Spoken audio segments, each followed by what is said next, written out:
Hi everyone, welcome to the Revive Stronger podcast. I just want to briefly introduce this to let you guys know on something really exciting that both myself and Pascal are going to this December, and that is the Alan Aragon conference that is being held in Nottingham along with Martin McDonald, who has been on the podcast, who I know a lot of you follow.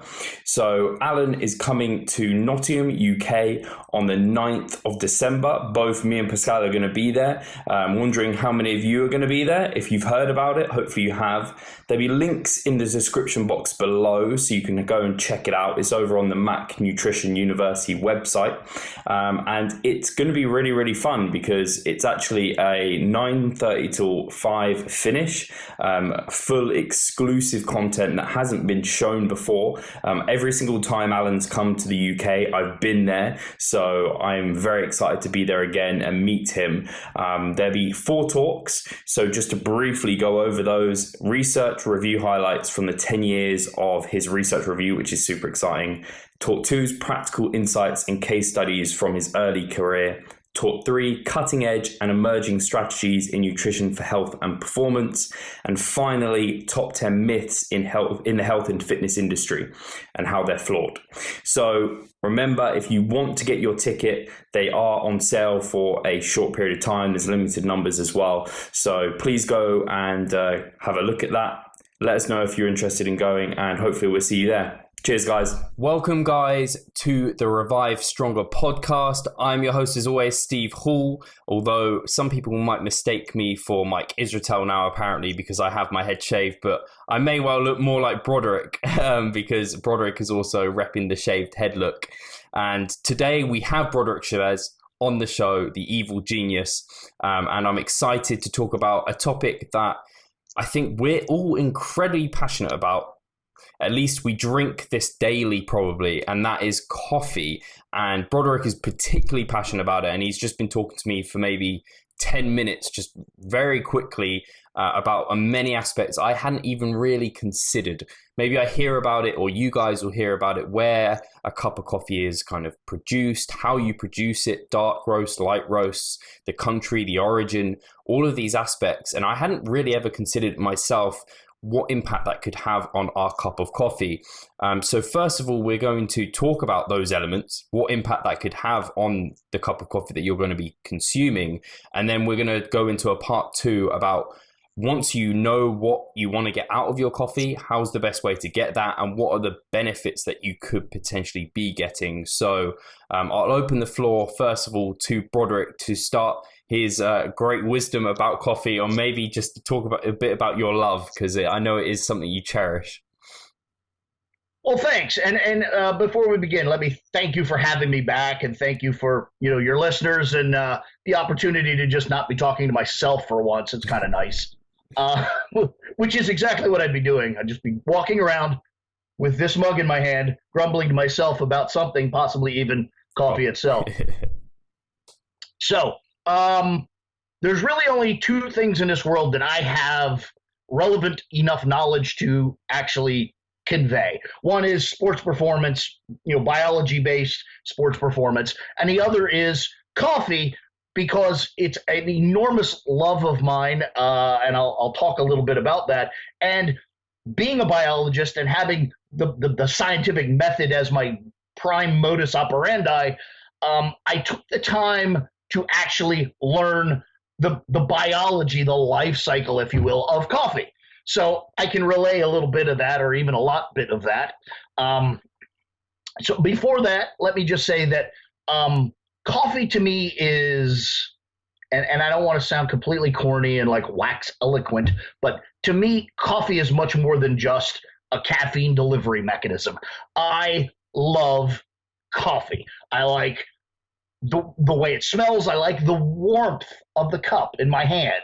I like the weight of the cup in my hand. I literally have a very specific cup because I like it fits my little diminutive paw, and it warms my hand just so. And the mass of my cup is appropriate to, if I put 205 degree coffee in my cup first thing in the morning, the mass of the cup degrades the heat that within 1 minute I can drink 170-degree coffee.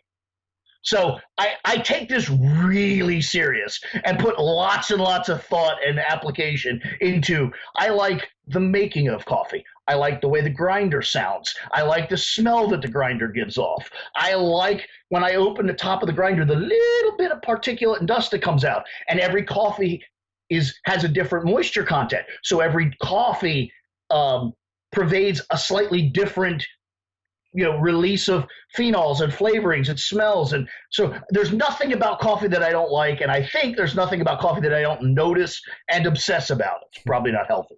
But having said that, that's my idea of coffee. So with that in mind, some things about coffee. There are, from a biological point of view, there are 2 genetic variants in coffee.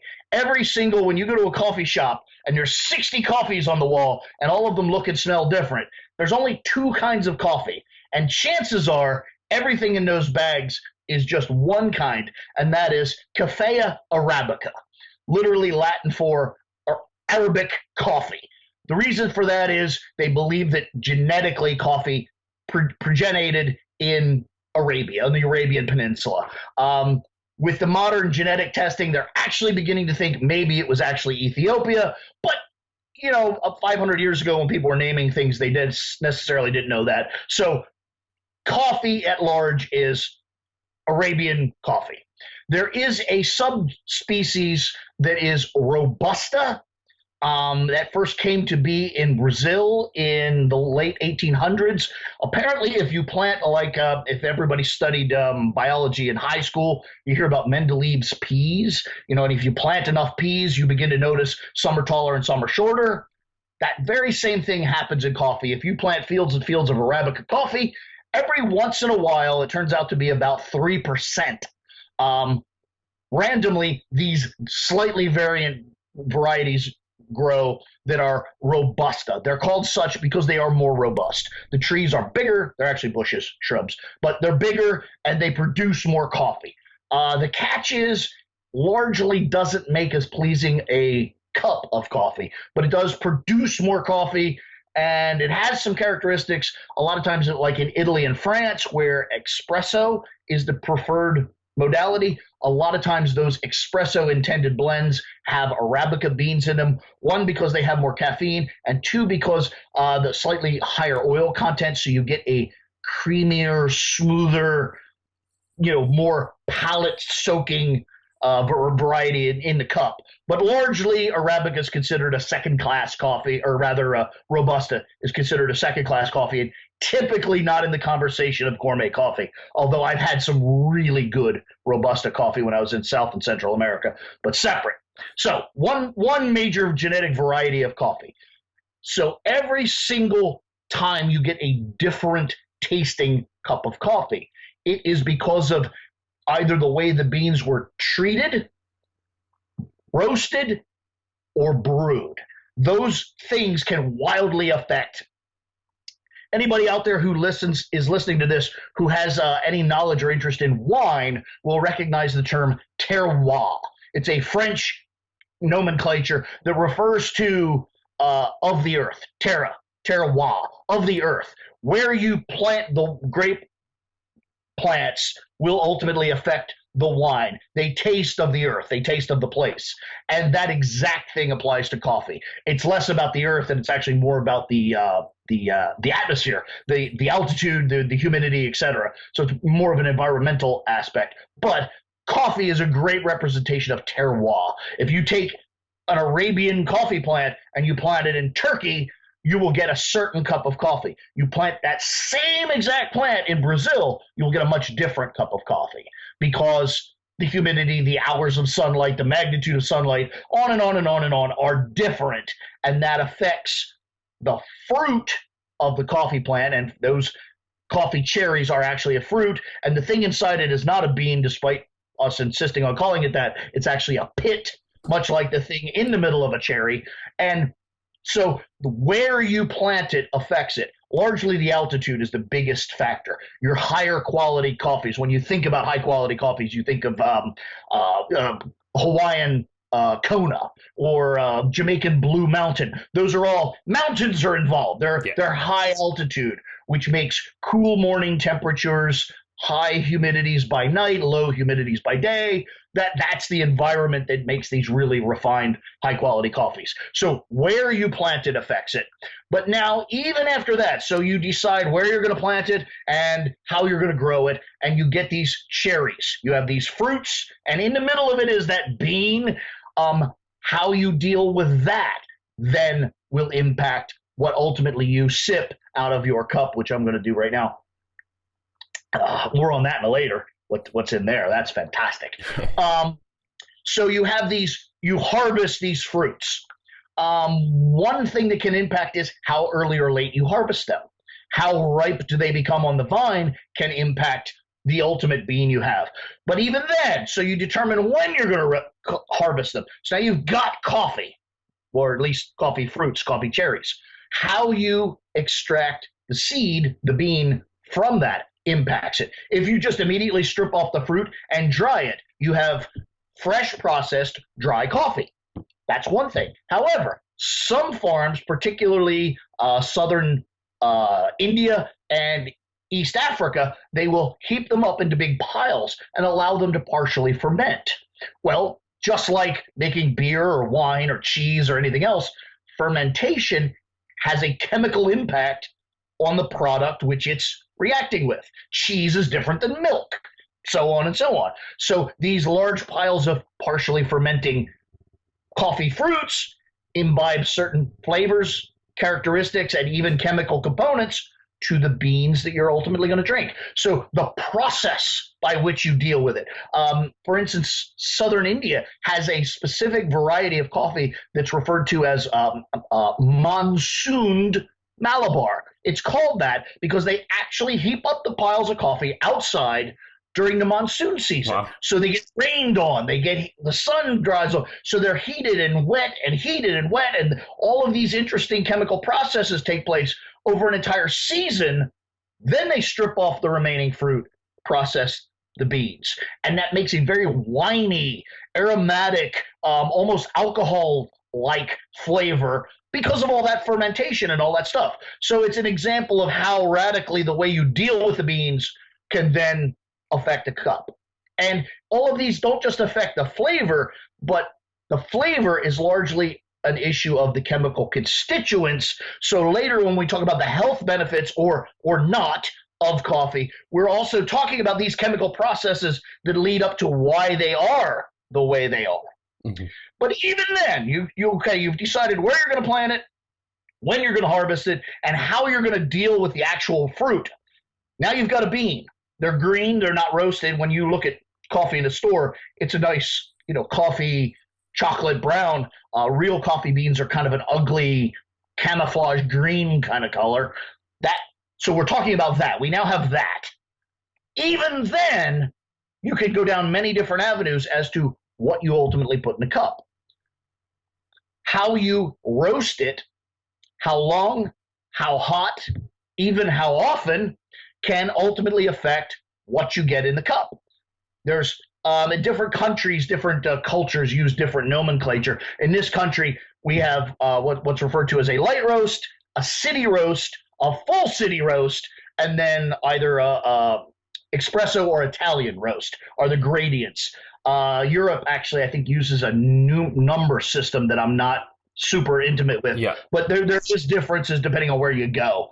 But the moral of the story is a very light. When you take a food product, actually any biological product, and heat it, you're exposing it to a chemical process called pyrolysis. You're heating, breaking, and cracking large chemical compounds into smaller ones. It's how you make sugar into caramel. It's how you make the beautiful crust on a steak. That's pyrolysis, where you burn the proteins into lesser compounds, carbon compounds, etc. So that's what you're doing to coffee. And the amount you do that, again, impacts how much of what degrades and what's left to put in the cup. And also, to a large degree, how soluble the things in the on the bean are, because ultimately that's what you're doing. You're taking a solvent, water, and pushing it through these coffee grounds. So the amount of material that actually washes off the beans and ends up in the cup is largely dependent on how soluble it is, which is a function of how degraded it is and how finely it's ground. More on that in the actual brewing process.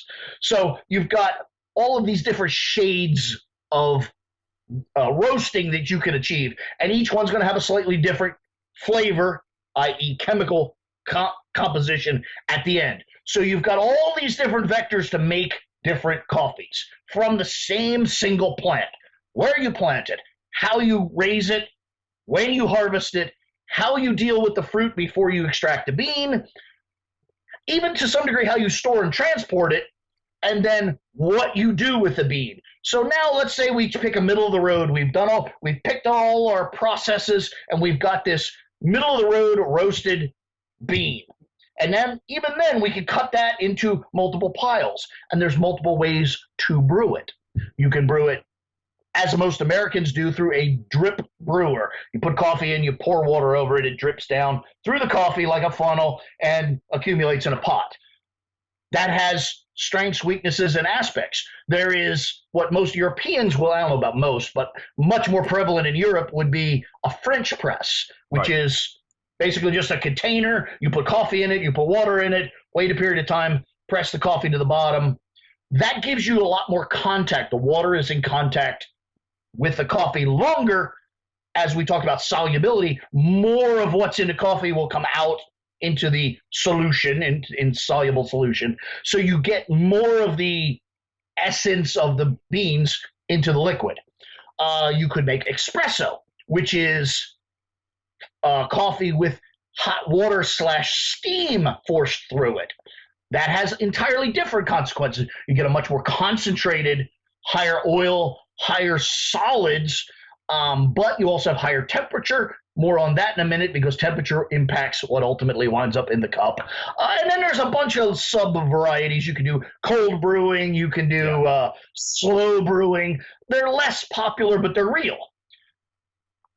So on to the actual brewing process. Let's just take the French press because it's a cheap, simple, easy device so we can all understand. It's a glass jar. You're going to put coffee and water in it. Even then, what you ultimately get in the cup is determined by your actions. Mm-hmm.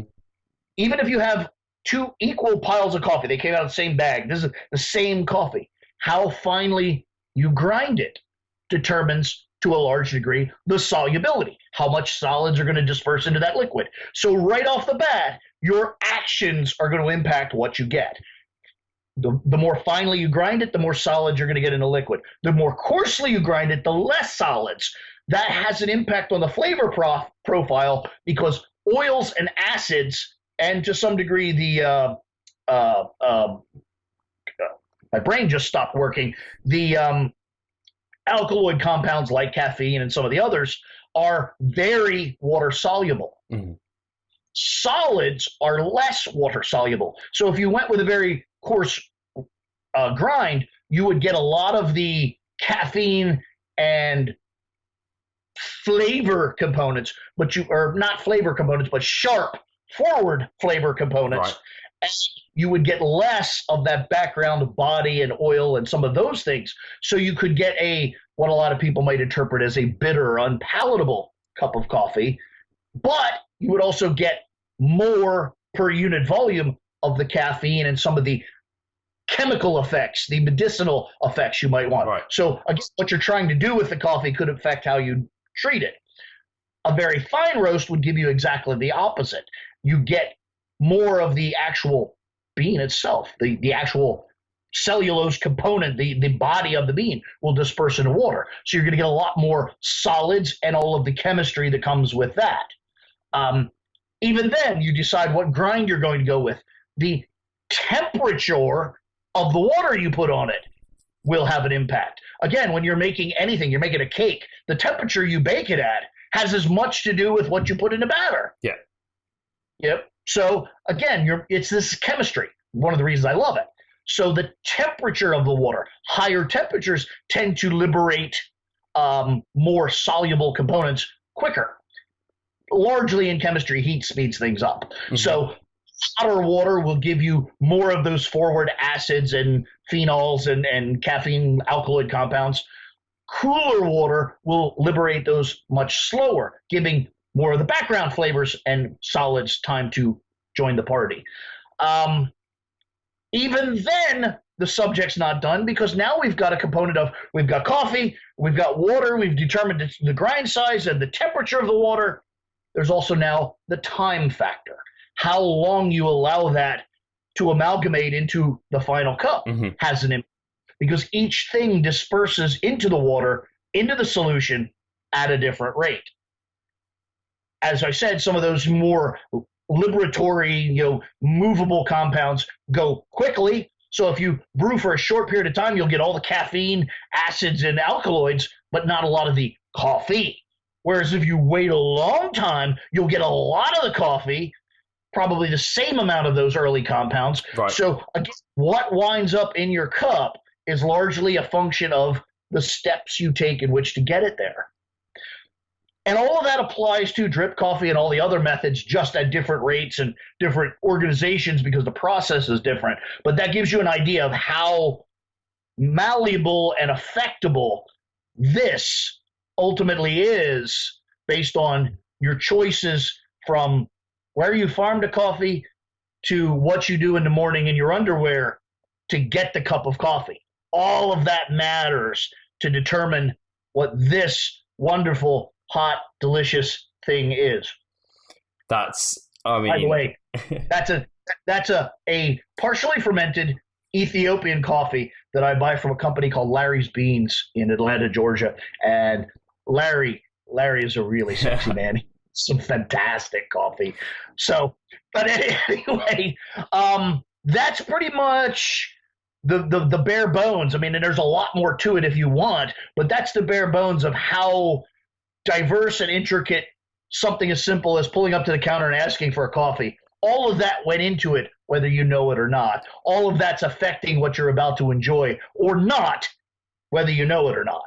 No, a lot of that was new to me, and I almost feel foolish in thinking that it was new to me, because you think about wine and these things, or you think about, a lot of us bros have heard the old myths about kind of you heat up protein powder and it completely degrades all the protein. You don't get the protein from it, but we know that to a degree degrades it. And you hear about people having egg whites and whether you should drink them and not cook them, and we know these things have impact. But when it comes to our coffee and our drinking of that, and a lot of the listeners will have it every single day and are probably half as passionate maybe as you, or at least a segment as passionate as you, and they kind of care about their coffee and they want to potentially get the most flavor out of it, the most enjoyment out of it. And I know for me, part of the reason I have it is the enjoyment, the pleasure, but then also the caffeine is helpful. And if I can kind of purchase or produce coffee for myself in a way that I'm going to get what I want from it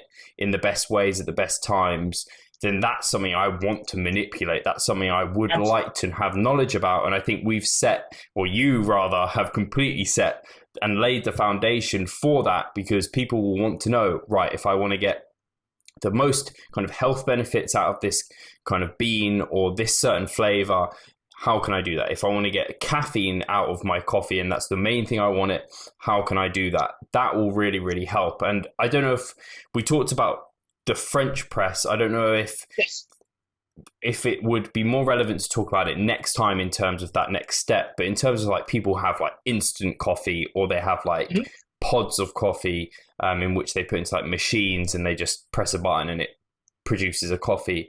Is that relevant to this segment, or should we bring that into the next?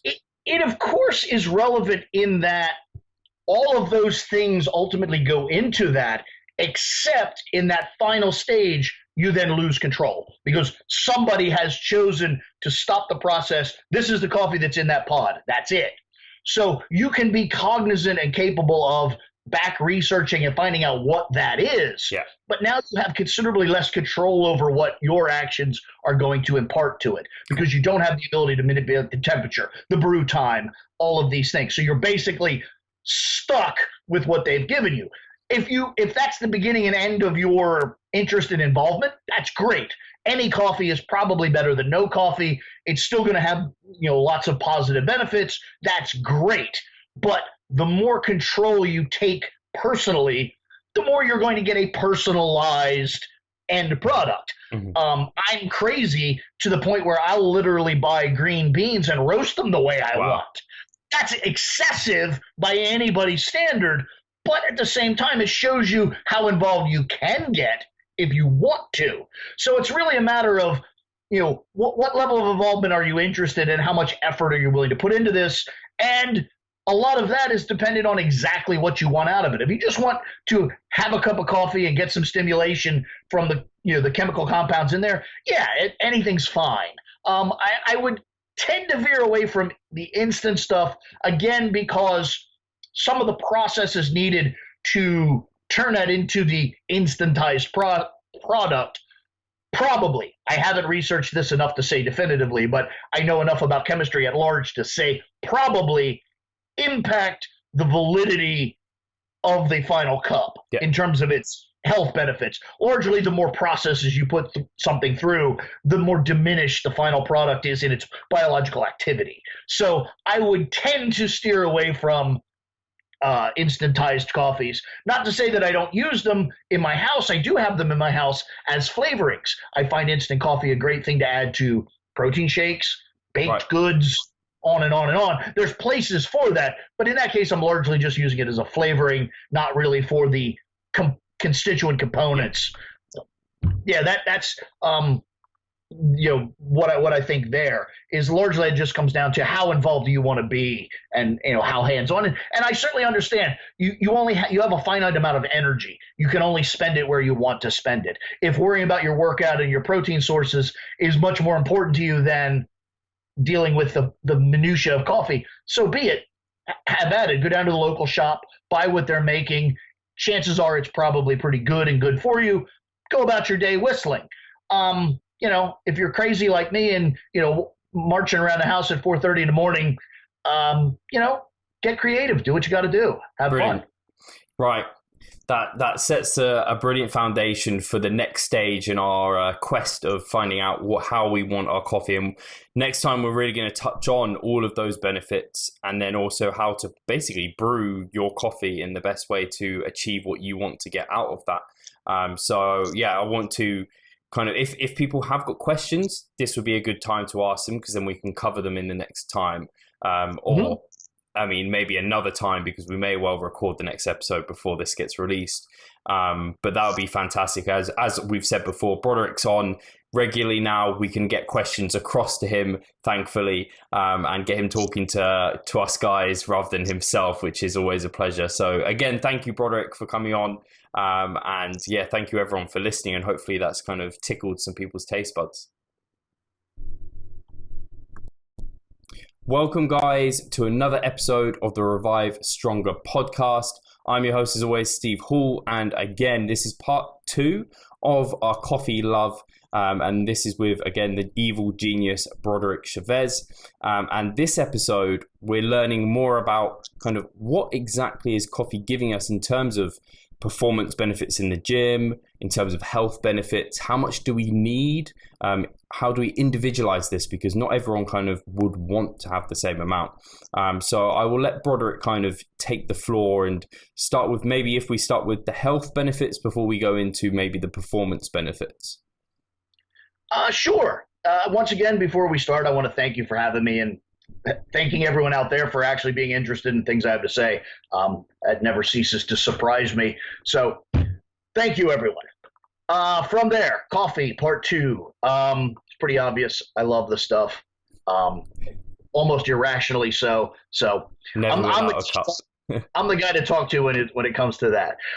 In the first show, we talked about, the botanicals of what coffee is, where it can come from, and then some of the processes from growing it to harvesting it, to treating it, to then roasting it, and then even some of the different brewing methods. One thing I didn't mention about the brewing is, like all cooking or chemistry processes, there is a formula or a recipe. roughly speaking, and this is roughly, it does depend on the coffee you're using, the taste of the country you're in, etc.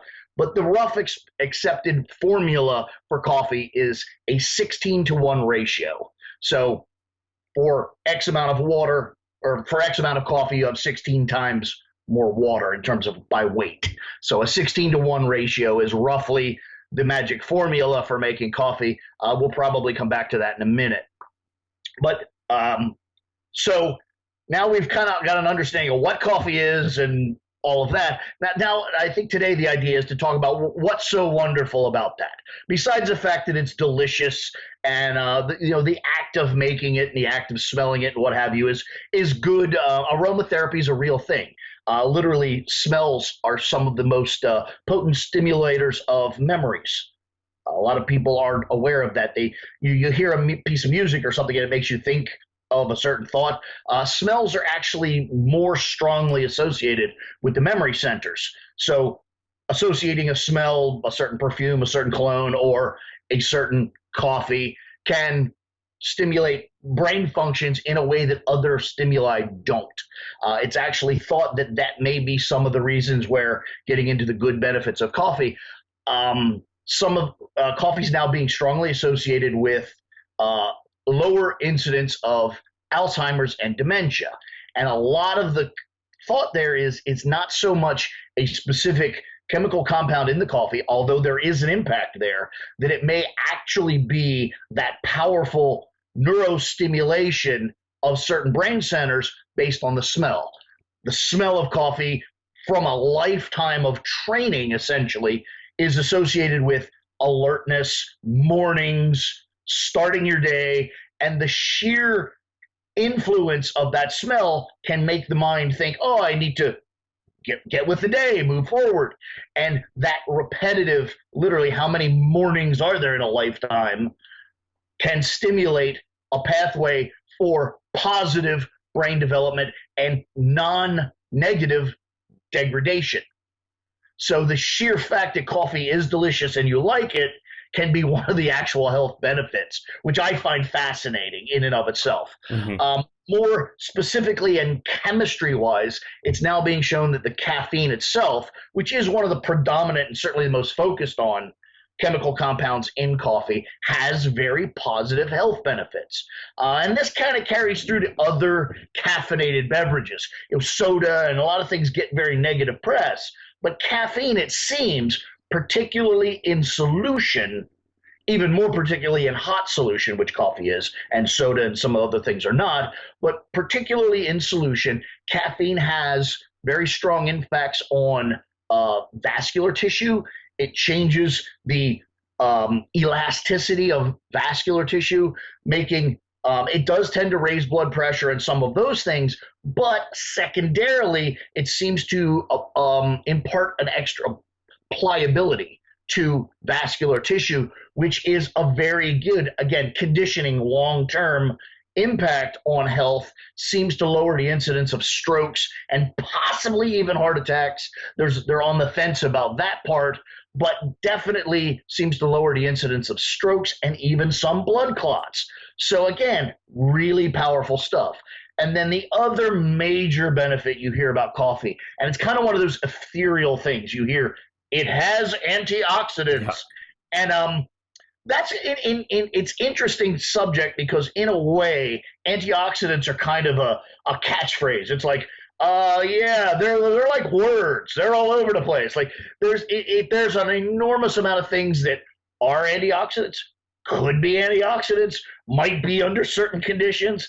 So I acknowledge the beginning of this particular part of the conversation that antioxidants are kind of one of those things where everything has some, and we all know they're kind of good. Mm-hmm. Beyond that, there's not a lot of really hard science.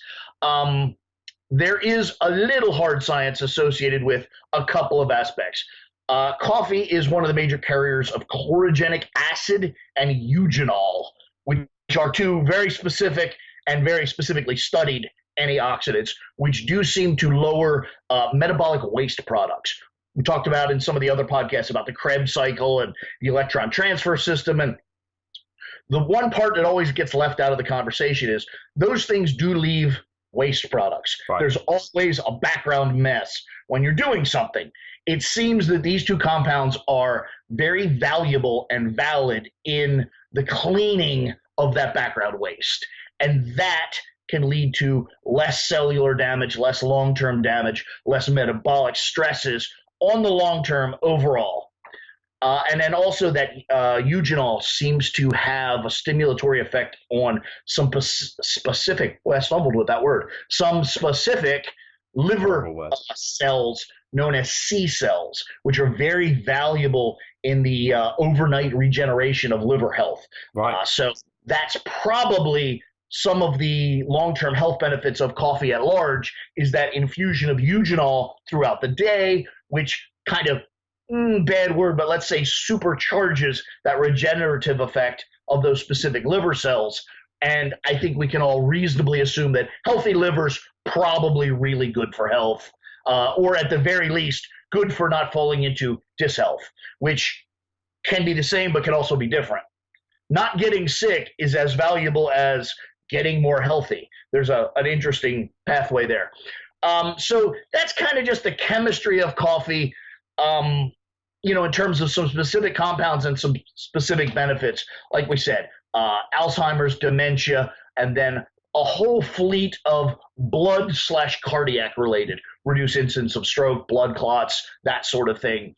There's even some studies coming along now that suggest coffee may be associated with just overall longevity. Now, the interesting thing is I keep saying coffee this, coffee that. All of these compounds exist in other foods in nature. They absolutely do. It's not as if coffee is the sole harbinger of this stuff.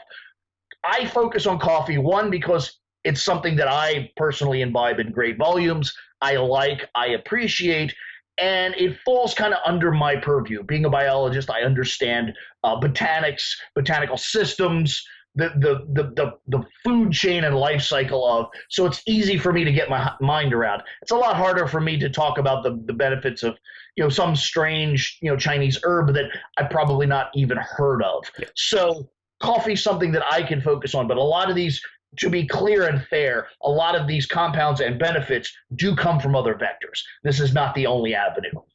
And then another good reason to focus on coffee is literally 50% of the world's population drinks coffee. So it's a great place to start. It's kind of like talking about air. It's something that almost everybody has access to. Almost everybody's going to have some influence with. So the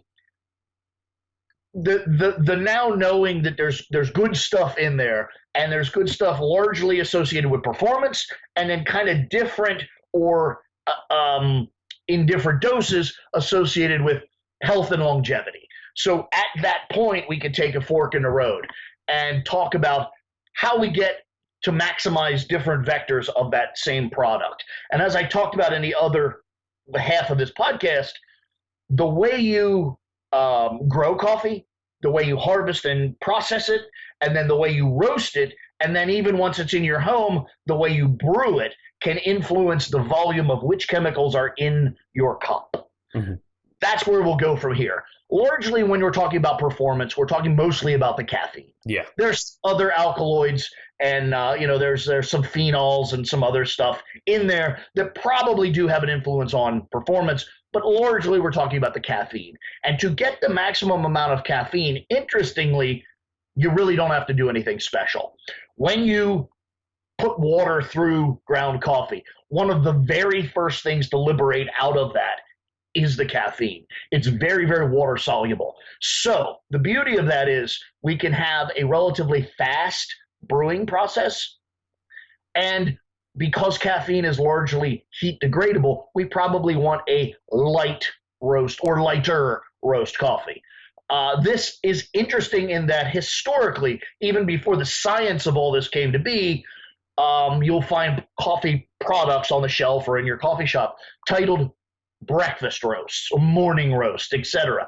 Notoriously, these are light roasted Central American coffees, which ironically are exactly what you're going to want to liberate the maximum amount of caffeine and not terribly concern yourself with the other things. So that's what you're looking for in a pre-workout or morning type coffee, where caffeine is your largest concern. You want a relatively light roast, probably of South Central American origin, although that's not super important. But interestingly, the environment, the growing environment of those places lend themselves well to being paired to a relatively light roast. Whereas, for instance, the African, the Arabian Peninsula, Ethiopia, etc., the environment there is such that the coffees lend themselves better to a darker roast, getting a better flavor profile. And interestingly, those are the ones we'll talk about in regards to health. Not to say that South and Central Americans are like shit for health. No, I'm simply talking about maximizing what you get in the cup with the minimum amount of effort. And that would be a light breakfast type roast, probably of South Central American origin, and brewed roughly any way you like, although again, mornings are typically times of minimum effort, so probably your drip brewing is going to be your modus operandi. It's easy, it's effective, it's foolproof, and it won't harm anything in the cup. So you've got yourself a high caffeine, relatively low other stuff or lower other stuff. Things you're going to want to look out for, like to get the most for your money, are obvious things that you'll hear about through any gourmet attitude. Is you want as fresh a roasted coffee as possible. Interesting note on coffee. Here's something that didn't come up in the earlier podcast. The green bean, once it's harvested and processed and put in bags, but yet not roasted, that has an almost infinite shelf life. Oh, wow. Literally, you can get coffee that's 30 years old. Tastes wonderful. It's from the moment of roasting that the degradation takes place. So that green coffee bean is really not a concern in terms of the age and freshness. Although the way you store it can affect. Like if it sits in a bottom of a tanker boat for 6 months, the humidity and moisture changes and what have you can affect it. But assuming it's been properly tended to, relatively temperature and moisture stable, almost infinite lifespan. I'm not joking. They literally put it in government bomb shelters with that purpose in mind. Like this will be good for almost ever. Wow. Like canned food. So when I say fresh, I'm talking about from the time it was roasted to the time it's at your breakfast table. That's the window of time. And then also, interestingly, you can actually have coffee that's too fresh. Yes, everybody makes that face, but once you understand the chemistry, it becomes really clear. When you roast coffee, you're applying heat, which is a chemical process called periodization, and it causes actual chemical changes. Just like when you grill a steak, you get that crust on there. That's a chemical change. You've turned certain compounds into different ones. Well, in the case of coffee, and plus you've got unlike a piece of meat or something where you have a lot of surface area, you have a roughly a sphere where there's surface area, but there's also a lot of material inside that's not directly impacted. Because of that, there are chemical changes that take place, and one of those chemical changes is a certain release of gases, carbon dioxide, nitrogen, a couple of other things. And there's a period of time from the actual application of heat to the full release of those gases. So you want a very fresh roasted coffee, but you don't want a coffee that's been roasted within like the 24 to 36 hour range. So you actually want 2-day-old, but not older than 2-week-old roasted coffee. A little problematic. It's so wonderful to go down to local coffee shops, see them roasting coffee, smelling it, go, I want that. But the problem is you don't want that until tomorrow. So it's quirky, and that's super overkill, but it is real science. So at least for a consumer of coffee, it makes me feel so much better about going to a coffee shop thinking that, I'm actually getting probably a good amount of freshness, blah, blah, blah. And actually, there's a lot to coffee, and people are like, I'll just have instant at home. They're worlds apart, and now I'm learning. Absolutely. And I have to confess, I'm a bit of a poo-pooer on all of the stuff, the organic this and that. But being a biologist, I see things from a different angle, and I realize, at least I believe I realize, most of that is nonsense. Coffee tea and a couple of other things. Cheese probably would be one, although we have a crap cheese culture here. You being in the UK have a wonderful cheese culture, and it applies. You actually still have cheese shops and what have you. Yeah. The boutiqueness of those individualized shops does, in fact, impart extra benefit to the subject of coffee, tea, cheese, some other niche products. So there is real utility and real efficacy in going to a purveyor of coffee. There really is. I would tell you to save your money if I didn't believe so. So in this case, there really is. So back to the division of efficacy. Really, you're not with performance based. You're not really looking for anything but relatively fresh, relatively fast, and within that strength, ratio of 16-1. Now moving into, and you will get a measure of antioxidants and what have you, but because you're looking for the stimulatory effects, that's not really the biggest component. The health benefits and long-term benefits, one, are just that. They're long-term benefits. So even if you don't pursue this avenue in earnest, they're still there, just not absolutely maximized. And again, being a geek and being in love with coffee, I do that. I try to maximize this. Largely what you're looking for here is, again, very fresh coffee, always important. You're also looking toward slightly longer, slower brewing methods because, as we said, or as I said, the caffeine is one of the very first things to distill out of the solids that are coffee. These other chemical compounds are less water soluble and, we'll say, more deeply buried in the coffee. So they take a little longer to liberate. They also come with some aspects of coffee that not everyone loves. For instance, as you take that time to extract more and more of these exotic chemical compounds, you also get more oils, a little bit more solids. So you're going to get a heavier, weightier, I would call it luscious and delicious, but other people would call it oily, heavy, palate deadening. It's going to be a bigger, bolder, heavier cup of coffee, which, again, interesting how culture can follow ahead or run ahead of science. That is the very reason why those types of coffees are typically, historically, through, from the 1700s to date, have been sold as dinner coffees, social coffees. That's because that was the purpose. They were heavier and slower and less dependent on the caffeine, more dependent on the taste, the weight, the social aspect. Mm-hmm. Because they were slower, because they were heavier, etc. They're very good coffees to pair with, not necessarily appropriate for a sports performance talk, but with sweets, because they're heavier, darker, much like dark chocolate. Mm-hmm. What would you do with dark chocolate versus what would you do with Coca-Cola? That's the division there. Coca-Cola you just drink because it's got sugar and caffeine and whatever. Chocolate you enjoy. Yeah. You have it slowly. You have it after dinner, etc. So that's what we're looking for here is fresh, relatively dark roasted coffees because the caffeine is temperature degradable. So by having a dark roasted coffee, we're lowering the caffeine.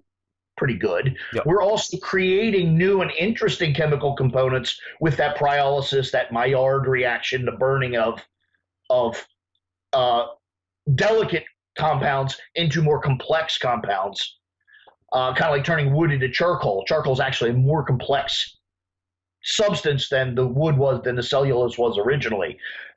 Kind of what, heat is the driver of most chemistry. As you apply heat, you get more and more interesting chemistry moving forward, and vice versa. If you take heat away, you get slower and typically less interesting chemistry. Most processes speed up at heat, slow down at. So, dark roasted coffees, slower brewing methods, and interestingly, oftentimes lower serving temperatures. Okay. At very high temperature, you get a lot of steam. Yeah. Pretty obvious. What isn't obvious is when you actually study the QED, quantum electrodynamics of chemistry, the more delicate and fine the compound, the more it aerosolizes. So if you have a very hot boiling or nearly boiling product, a lot of these very fine, very low molecular weight compounds actually dissipate really quickly with the steam. So instead of getting all these exciting antioxidants and interesting and some even unknown compounds, they're going off into the air and you're just getting the coffee, which is still delicious and wonderful. But leaving that coffee in the brewing vessel for an extra 2 or 3 minutes, allowing that temperature to come down into the 170s Fahrenheit, you can now serve a coffee where more of those interesting compounds remain in the cup and then ultimately in you. So there is a science, and there is, again, that's probably one of the major reasons why that whole affair of dinner coffee, where it was brewed with dinner but then served after dinner, and it was much cooler. And interestingly, culture has adapted to this science even before the science was really elucidated. So that's a little bit of thoughts. I don't know how much more or where you want to go, but that's a little bit of thoughts on coffee in terms of its application, presentation, consumption. No, you said so much good stuff, and I did actually want to pull back to the health benefits, in that I remember when I looked into kind of the blue zones, and these are areas of which the kind of people are living the longest lives, the centurions, and whereas you can't kind of, obviously this is correlation and causation, but the majority of them, along with having high carb diets, lots of beans and pulses, they also drank coffee and alcohol like every day. So I think that in itself is kind of a bit of an indicator that obviously there is some health benefits there. And at the very least, it's a strong indicator that there's probably not a lot of problematic issues with coffee, which again, the opposite side of that coin can be just as valuable. Saying that it's good for you is one thing, but saying that it's obviously not bad for you also has a lot of validity and utility. You know, you can say, I like this, I get a performance benefit, and there's almost no indication it's going to harm me. That's pretty useful information as well. I don't know if you want to actually touch on any of those kind of just the people that talk down to coffee, or I don't know, even caffeine. I guess caffeine is part of that. It is, and interestingly, there is an interesting note here. It actually ties into my real life, interestingly enough. As a birthday present, I bought genetic tests for my wife and I for her birthday. She pretty much knows exactly her lineage. I actually do not. I'm probably adopted, but that's a completely separate subject. But anyway, the whole subject of genetic testing and all of that. And one of the things that's actually very easy to test genetically, and they do it just kind of as I think kind of a little commercial catch really, is there's actually an A and B gene in humans associated with caffeine metabolism. Oh, wow. A genetic set people metabolize caffeine at about twice the rate of the B set people. And interestingly, the A set genetics almost always focus around the rim of the Mediterranean. The Iberian Peninsula, Turkey, Greece, Croatia, Arabia, back around to, Algiers rather, the whole rim of the, and then as you move away from that, you get more and more into the B set, which are slower metabolized caffeine. So it's interesting that the people that seem to be from geographically the area that coffee is from geographically seem to be most suited and most adapted to its consumption. That's an interesting little subset. Yeah. And a lot of times, where I was going with this really is a lot of times the people you find that are very anti-coffee and caffeine happen to be Asian, Northern Russian, etc., where they're very genetically removed from the exposure to it, and it's not a surprise that it's problematic to them. So it is kind of, again, like celiac disease. Yeah. Like it seems celiac disease is most heavily focused in Finland, which coincidentally is one of the last places on earth that wheat got to. It's not a surprise. Yeah. So when you look at it genetically as the evolution of human culture and human agriculture, the places that got these things most recently are probably going to be the places that have the most issue with it. Mm-hmm. Native Americans have the absolute best tolerance to corn because they invented the shit. Yeah. It's not coincidence. And strangely, Koreans have the worst tolerance to corn because it's just now the late 20th century getting to them. So there is a lot of times when you hear people besmirch or bemoan a certain subject, you have to take a moment, at least as what I think would be a good scientist, is step back and look at the conditions under which they're doing so. It's not surprising that caffeine is problematic to certain subsets of people. Mm-hmm. And coincidentally, if you're Greek or Turkish or Ethiopian, it's probably not a surprise that caffeine is just nothing but good for you, and you wonder why anyone could possibly have a problem with this wonderful product, because it's very, literally, proper word, native to you.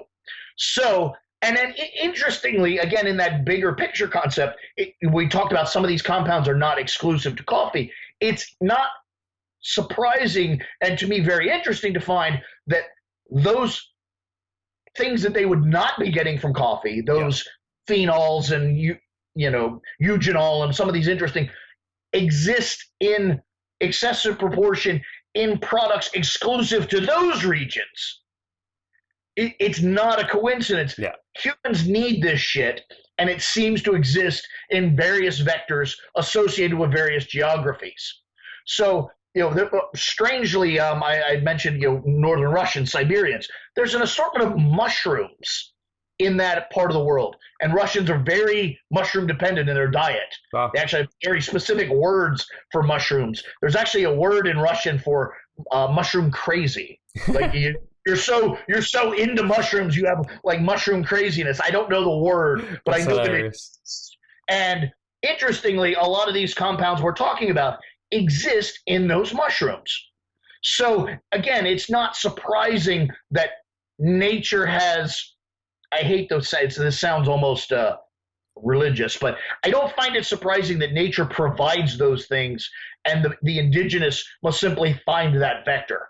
It's, just like fatty acids. Yes, great fatty acids come from cold water fish, but there are people on Earth that don't have cold water fish. Interestingly, they have avocados and other things. So this stuff exists from multiple vectors. And that is relevant and important, especially when talking about the people that seem to have an issue with it, is because they've kind of natively developed dependence on other vectors for the same stuff. Mm-hmm. That is relevant. No, it's super interesting. And actually, it reminds me of... I don't know where I heard it, but it was something to do with being kind of, if there wasn't much food available, how much of like a single thing could you eat? And it was something along the lines of coconuts are largely available on kind of islands, and you can eat a lot of coconut and do well off it. Because it's Absolutely. Like the earth is providing for the animals to survive, and the coconut Absolutely. Was a good item. So no, that's Absolutely. Really interesting. I think we got to a good point. You kind of talked about this is almost individualization. Different people have different tolerances to these things. Yes. Can we talk to like how much how much do you need for the health benefits, or how much is too much, and the same with performance? Absolutely. Performance first, because it's the vector the show is about largely. When you talk about performance, you're mostly talking about caffeine, yes. And the numbers there are pretty well established. Depending on your body weight, your tolerance, possibly even your sex and race, but largely body weight and tolerance are the two big issues. Anything south of 1,000 milligrams is safe, not life-threatening in any way. So it really just comes down to how much do you need to get the stimulation from the stimulant that you want. Typically, most Americans, obviously you're not, but most Americans, that resides somewhere in the 200 to 600 milligram range dosage. That is, roughly speaking, a good, healthy cup of coffee is as much as 200 milligrams of caffeine, most probably more like 100. So you're talking somewhere between 1 and 6 cups of, and when I say cups, I actually mean traditional cups, not the Starbucks kegs, That was a fair amount in.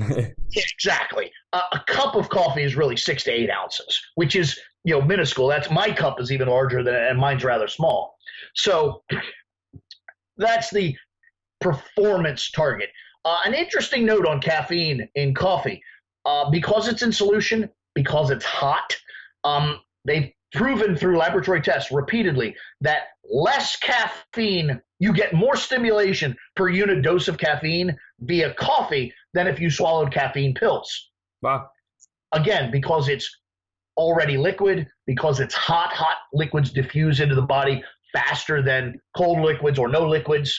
So coffee is a really excellent delivery mechanism for said caffeine. So you do get the benefit of having to consume slightly less drug, as it were, per unit dosing. But it's largely dependent on what you need to get, what your stimulation level is, and taking time away from it, like so many things does, resensitize you. And you can take measures to raise or lower your tolerance as needed. And on that, actually, I know I've done some research into kind of periodizing your caffeine intake and trying to get kind of resensitized to it. Mm-hmm. And there really isn't much out there. Have you found anything in which, is it individual, I guess? Well, it is individual, although the process, the steps are largely similar. And that is, it's time dependent. Regardless of how fast or slow you metabolize caffeine, regardless of how big or small you are, it's a time issue. The longer you go with the reduced dosage, the more you become sensitive, the lower your tolerance. So it is an issue of everyone's a little individualized and everyone's conditions are a little individualized, but it ultimately comes down to the longer you restrict, the greater your sensitivity. Right. The longer you indulge, the lower your sensitivity. Now, moving over to the health side, the sensitivity thing becomes actually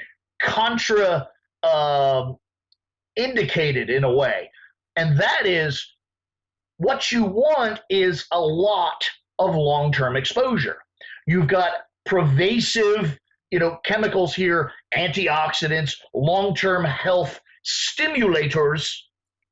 And the secret is get as much as you can for as long as you can. So in reality, from a health perspective, what you really want is a large tolerance so that the stimulatory drug-like effect is minimized, but the exposure to these interesting, exciting, health-promoting chemicals is maximized. So actually what you want from a health perspective is a high tolerance and a relatively high consumption. So it is a little bit differentiated. Like myself, I drink so much coffee and I enjoy coffee that I get really very little stimulatory effect. Now, I can, placate myself with these platitudes and say, well, but I'm getting lots of long-term health benefits. That's a little bit of a hard argument, especially to the point that I drink coffee. But the reality is that's a great example of I'm relatively deadened to the drug-like stimulatory effect. So I'm simply doing it because I like it and maybe the vague hope that I'll, live an extra day or, keep my intellect an extra week or something. The reality is I just fucking like coffee and I'm going to drink it and I don't care. But that's me, and I'm definitely not promoting that to your audience. No, I mean, it's something I've trialed, and I've had clients trial kind of in their deload weeks to try and at least reduce their caffeine consumption from what it is. Right. And and I've done it myself, and I often find myself, I like coffee so much that I end up not like depressed, but it actually worsens my day to such a degree that it almost feels not worthwhile. Well, keep in mind, one of the major effects of coffee, caffeine specifically, is that adenosine pathway in the brain, which has a large influence on dopamine levels. And caffeine, not only is it a stimulant, and it raises metabolic rate, raises heart rate, causes vasoconstriction, but it also has an actual influence on the chemical volumes and processes in the brain. So it is, on top of being a stimulant, it is a mood elevator. This is well established in science. So it's not surprising that the reduction of would probably reduce one's mood. Mm-hmm. Now, the problem with that, kind of like, oh, during my deload week or during this day or this one, the problem is caffeine has a very long half-life. You expose yourself to buttloads of it. It doesn't just come from coffee, soda, chocolate, tea, all sorts of other places, is to really get to the point where you're getting free of the substance is probably more on the month range than the week range. So the reality is depriving yourself of a week probably just pisses you off and makes you want coffee. It probably isn't really accomplishing that underlying chemical effect that you're looking for. That probably requires a much greater restriction in terms of temporally, time-wise. And that is where things get a little individualized because, again, body weight, race, sex, that AB gene set, etc., does influence that. Even where you've been getting your caffeine from can influence how long it takes to get rid of. But in general, yeah, to really, just like, the refeed and all of the things, to really get a legitimate physiological change, it's a protracted event. Right. It's not proximal. It's not, I'll go without coffee today. That's just a show of willpower. That has no chemical influence on your body. Now, go without coffee for a month, there might actually be underlying chemical changes and resets in levels. Wow. And because you do work with performance athletes and things like this, yes. Is it something that you periodize or plan out for them, or do you just go, right, like, it takes the negatives kind of outweigh the potential positives? Well, I see it the other way around. The positives of coffee outweigh any of the negatives of the influence. The minor impact on elevated heart rate, elevated blood pressure is so overwhelmed by the volume of additional athletic work you can do, which raises health and suppresses blood pressure and pulse and all that stuff. So I see it as a very positive means to an end. My rough attitude is the more you can consume without really running into a problem, go. That's better. Just like carbohydrates.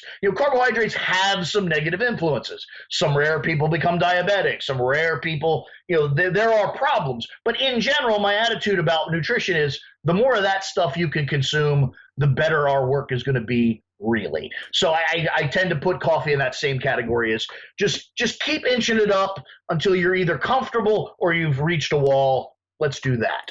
I think that's for me personally, it's a nice perspective because I know sometimes I feel kind of almost guilty for having more coffee in my day. And in reality, whenever I have it, I feel better, I get more productive, and exactly. These good things happen. And when I try and restrict it or to kind of get these resensitizations like you're talking about, I get the negatives. It's just not worth it. So I think that's a really nice perspective. And if anything, it reminds me of kind of like that perspective's like, eat as many calories as you can get away with. Why would you reduce it apart from the expenditure of money? Exactly. And that's it. And then also there's a psychology at work too. I'm a great example of that, partly because I have real mental illness and, Asperger's and, OCD problems. But to me, it's very much a mental trigger. Going and making the coffee changes my mindset. It changes my attitudes about what I'm about to do, how I'm about to perform. When I sit here talking to you or typing on my keyboard or doing something, I'm programmed with periodic pauses to reflect on my coffee cup, enjoy my coffee. It changes my behaviors largely to the positive in terms of productivity. Whereas if I don't have that coffee, or if I'm trying to just bulldoze through some work and not do that, I'm less productive because I'm sensitized to the behavioral aspect. An example of that is, I mentioned in some of the other podcasts, I had trained with the great bodybuilder Tom Platz. He had those same kind of mental cues associated with his wardrobe. He would always wear a tracksuit, a shirt, and then a zip-up long sleeve kind of tracksuit deal. And he would not take off the outer tracksuit until the actual work sets begin. His warm-up was always done in that tracksuit. You can look at pictures and tell what position of what part of his workout he was in based on his attire. If you saw him with the sleeves and the zip-up deal, that was early in the workout. That was warm-up. He wasn't yet working. Mm-hmm. He didn't disrobe until it was time to actually get dirty. Same thing with his squat shoes. He would warm up his legs and stretch and do all sorts of things with different shoes on. He wouldn't put his squat shoes on until it was time to sit in front of the squat rack and look at the bar. A little bit different, but yet not different. I feel the same way about coffee. Yeah. I'm not ready to do work. I'm not ready to truly engage. I'm not warmed up until this is near me. And I've gone through the ritual steps of making that. And I'm ridiculous. I much like Tom Platz, I am ridiculous. I'm certainly not trying to compare myself to him, but we have similar mental conditions, I'm sure. When I make coffee, like most of you out there will just mindlessly, pour water in a thing, 2 scoops of coffee, whatever. To me, it's it's like the Japanese tea ceremony. I have a scale. I weigh the coffee. I put the coffee in the grinder. I set the grind size. That is an influence on how you make the coffee. I carefully measure my water from a filtered pitcher. I put the water in. I put the coffee in. I even landscape the coffee in the brewer. It doesn't matter. But I do it. I literally, because the water's hitting it and moving outward, I actually make a little mound of coffee so that the most amount of coffee is under the water. And to me, it somehow matters. It doesn't. But I'm just trying to give you a perspective of what level of angst I put into the preparation of this beverage. And I'll literally even watch it. I'll watch it brew just to make sure that nothing's going awry while I'm not looking, like that Schrodinger's cat thing. I don't want to be in the other room and have my coffee fucking up. I have to be right there, and I watch it, and I'll talk to it. And then after it's done, again, this sounds absolutely ludicrous, and it is, but I even have like a moment of respect. I'm like, I'll just let you there for a minute. You don't need to rush. You just, and it's done and it's completely made. But for some reason, I feel compelled to just let it in its entirety for just a minute. Okay, now I get and then I come in here and I sit in front of the computer and I have this ritual behind me and I have this aroma and I have the warmth, and then I can engage and I work so much better. Yeah. And it's largely psychological.